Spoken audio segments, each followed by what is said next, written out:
Leonard Bernstein was born in Lawrence, Massachusetts on August 25, 1918. His parents, Sam and Jenny Bernstein, were Jewish immigrants from the Ukraine. Lenny grew up in the Boston area. Actually, his family moved frequently, first to Mattapan, then Allston, then Roxbury, and then Newton. Summers were spent at the family home on a lake in Sharon. He attended Boston Latin School and then, naturally, went on to Harvard. Bernstein was a musical prodigy. As a child, he loved to play the piano and organize impromptu concerts and even musicals and operas featuring himself as the star and with his family and friends taking the supporting roles.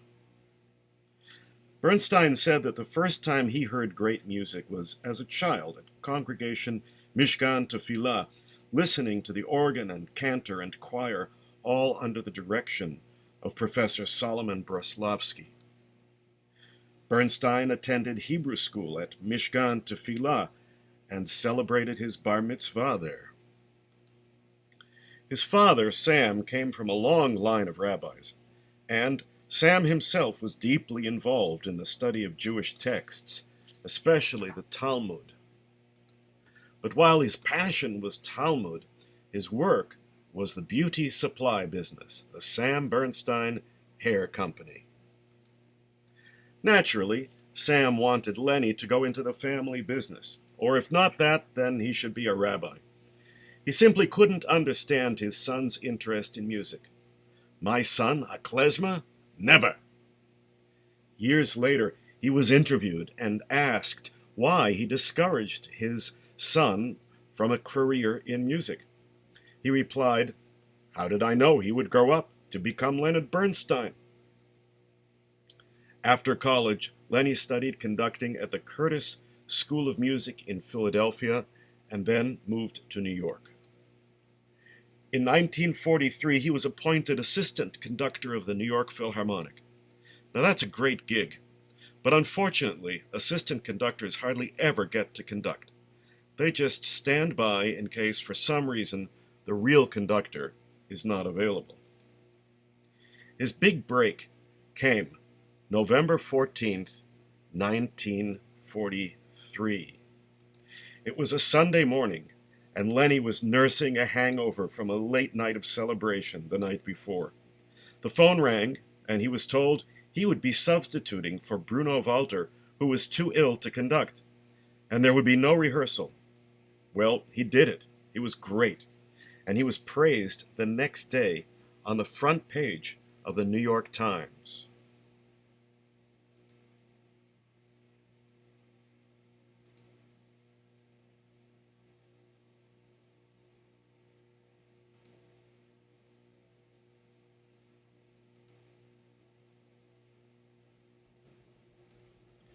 Finally, in 1957, Bernstein was named music director of the New York Philharmonic.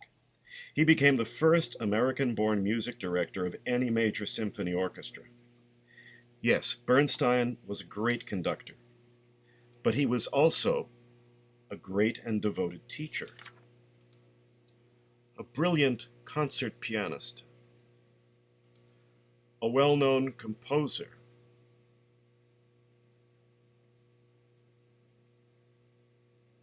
aside from his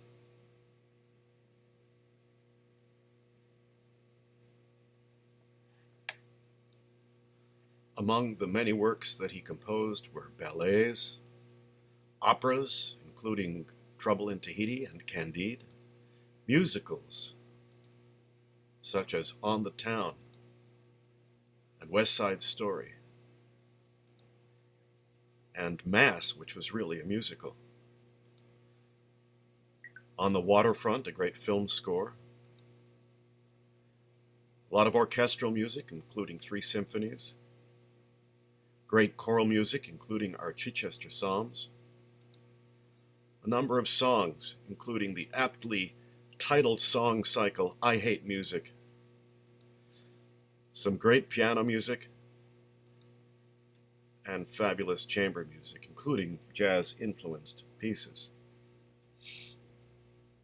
Aside from his musical activities, he was a passionate advocate for social justice and an activist for liberal causes. He was so liberal that J. Edgar Hoover and the FBI kept a file on him. Let's look at some of his famous pronouncements. This will be our reply to violence, to make music more intensely, more beautifully, more devotedly than ever before. A liberal is a man or a child or a woman who looks forward to a better day, a more tranquil night, and a bright, infinite future. It is the artists of the world, the feelers and thinkers, who will ultimately save us, who can articulate, educate, defy, insist, sing, and shout the big dreams.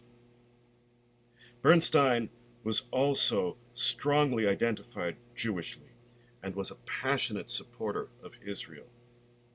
He was a frequent visitor to Israel, including guest conducting the Israel Philharmonic Orchestra.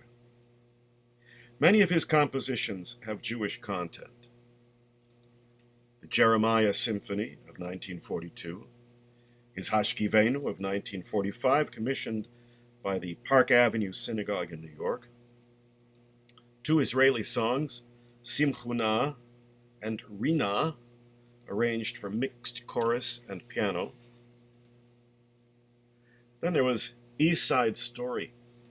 Late in 1948, Leonard Bernstein wrote in his diary, Jerome Robbins called today with a noble idea, a modern version of Romeo and Juliet set in the slums at the coincidence of Easter and Passover celebrations.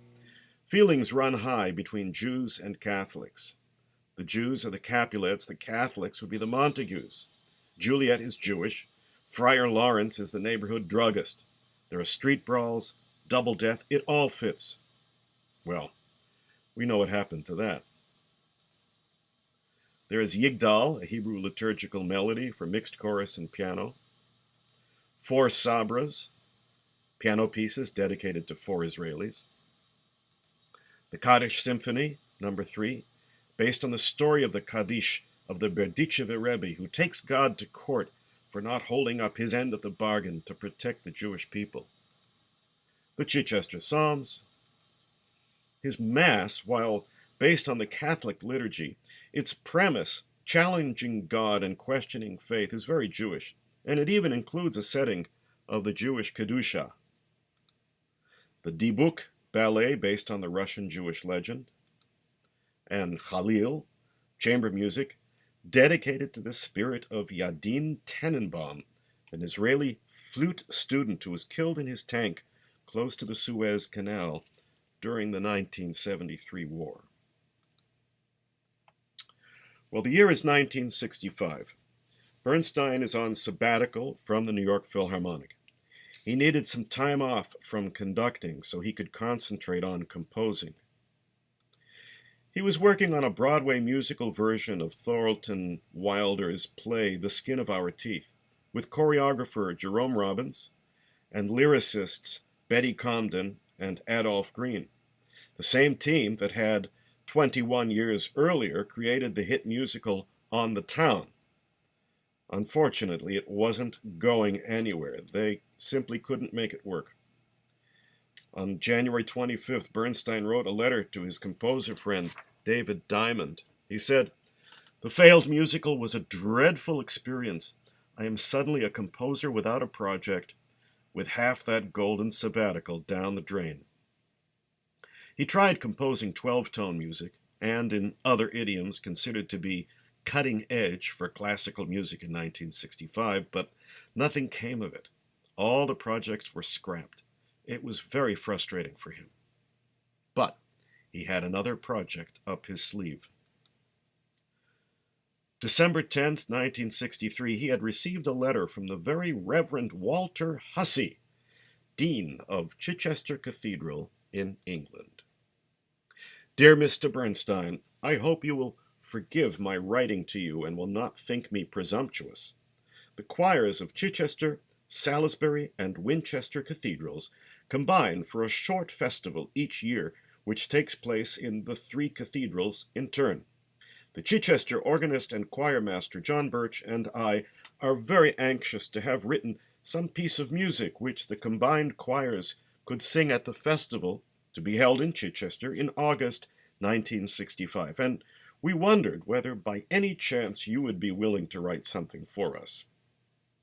A month and a half later, Bernstein accepted the commission and agreed to write for the festival.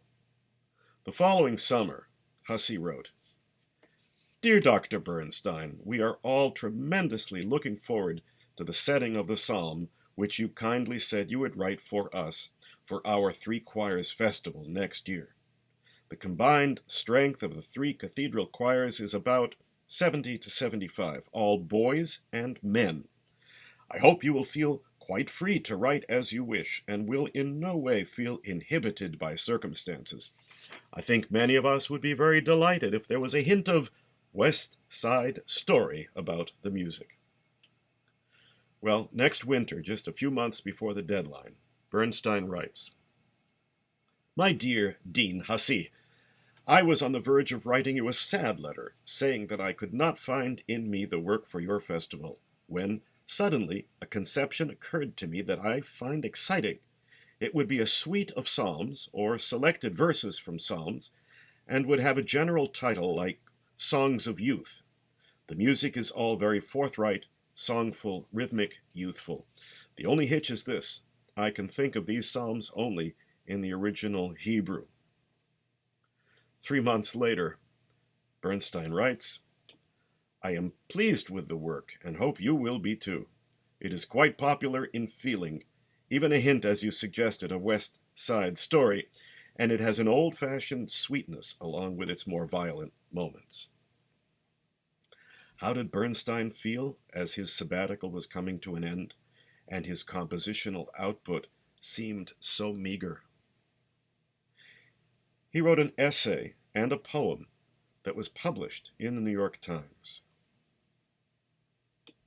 "For hours on end I brooded and mused on Materiae Musicae used and abused, on aspects of unconventionality over the death in our time of tonality. Pieces for nattering, clucking sopranos with squadrons of vibraphones, fleets of pianos, played with the forearms, the fist, and the palms. And then I came up with the Chichester Psalms. These psalms are a simple and modest affair, tonal and tuneful and somewhat square, certain to sicken the stout John Cager with its tonics and triads in E-flat major. But there it stands, the result of my pondering, 2 long months of avant-garde wandering. My youngest child, old-fashioned and sweet, and he stands on his own 2 tonal feet." At the end of July, Bernstein flew to England to attend the concert in Chichester Cathedral. Orchestral rehearsals did not begin until the day of the performance. Apparently, the rehearsals did not go well. After the rehearsal, Bernstein wrote to a friend, "All we can do now is pray." But after the concert, he wrote, "The psalms went off well in spite of a shockingly small amount of rehearsal. The choirs were a delight. They had everything down pat. But the orchestra was swimming in the open sea. They simply didn't know it." Chichester Psalms is a composition in 3 movements, scored for chorus and soloists and orchestra, to be sung in Hebrew, and only in Hebrew. We will soon see that there is a lot of recycled material in Chichester Psalms. So, for example, the first and third movements are based on a theme that Bernstein had written for that failed musical he was working on, The Skin of Our Teeth.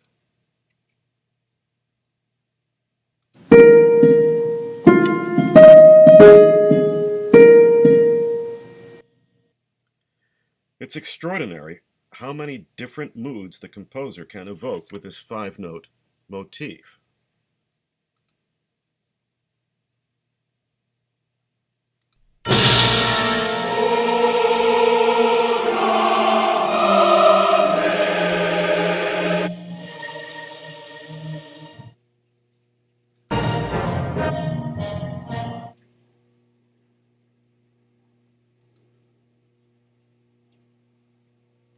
Here's the end of the first movement.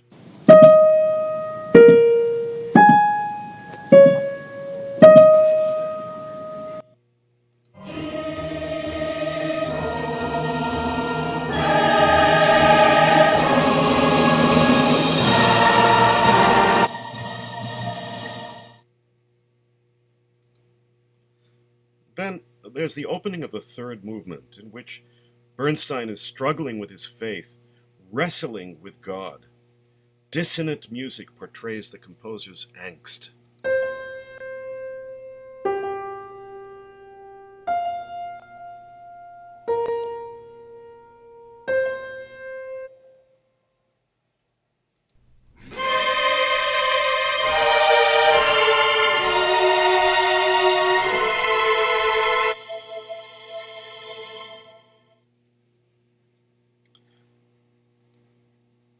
But at the very end of the work, there is peace.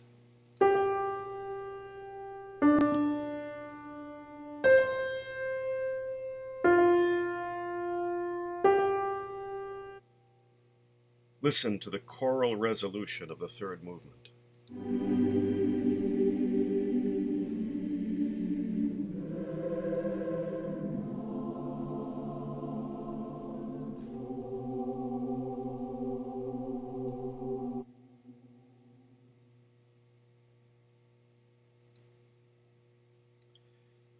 The second movement begins with a solo sung by a boy, the paragon of innocence. The boy represents the shepherd, David, to whom the psalm is attributed. He is singing Psalm 23, a text that describes a perfect, unquestioning faith in God.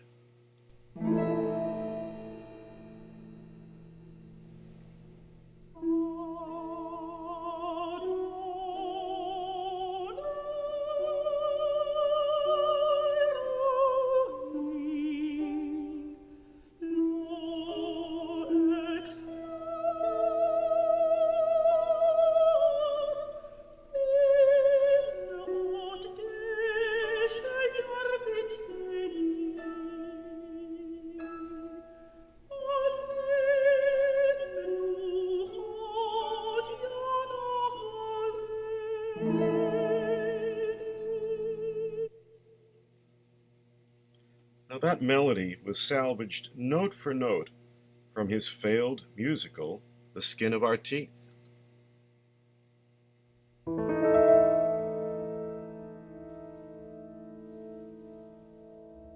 Winds may blow and snows may snow.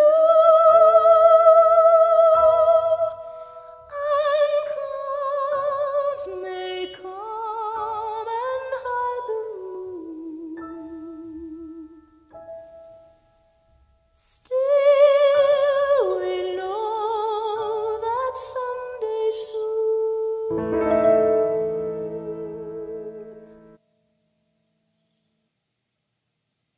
But the boy is interrupted by the tenors and basses singing or shouting the words from Psalm 2. The nations are raging, making war against the Lord and his anointed one, that is, David.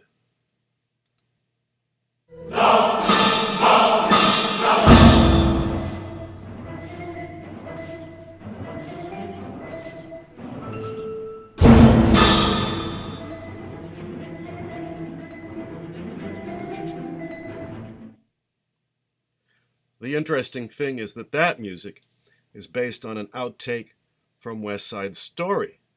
This was supposed to be in the prelude to West Side Story. Mix, make a mess of them, make the sons of bitches pay, make a mess of them, make the sons of bitches pay, make a mess of them, make a mess of them.